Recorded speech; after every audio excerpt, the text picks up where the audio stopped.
Doctor साहब sugar control नहीं रहती, इंसुलिन लगाने से भी कुछ फ़र्क नहीं पड़ता। मेरे मोहतरम भाइयों, कावा बनाओ,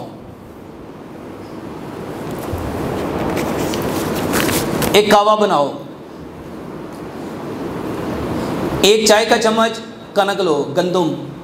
एक चाय का चम्मच जौ लो, साबुत जौ। एक चाय का चम्मच कलवंजी लो। एक चाय का चम्मच मेथी दाना लो और उसमें 15 से 20 पत्ते पुदीने के डाल लो। इसका कावा बनाओ। 2 कप पानी को इतना पकाओ वो 1 कप रह जाए मिट्टी की हांडी में। इसको दिन में 3 टाइम पियो। जो लोग कहते हैं ना शुगर कंट्रोल नहीं होती, शुगर लेवल नहीं होती, ये सिर्फ 10 से 15 दिन आप लोग करके देखो। के बाद तकरीबन 15 से 20 मिनट तक जिस्म पर ख़ारिश रहती है। जब सिर्फ साबुन छोड़ दो, सिर्फ साबुन छोड़।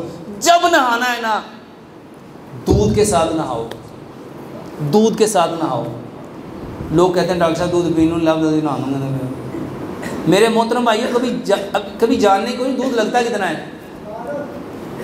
आधा कप भी दूध नहीं लगता। जितना सरसों का तेल लगता है ना, इतना ही दूध लगना है। गाय का दूध लो, पूरे जिस्म पे लगाओ। एक बार इससे नहा के देखो, आप मुझे दुआएं दोगे, कभी ज़िंदगी में ख़ारिश नहीं होगी।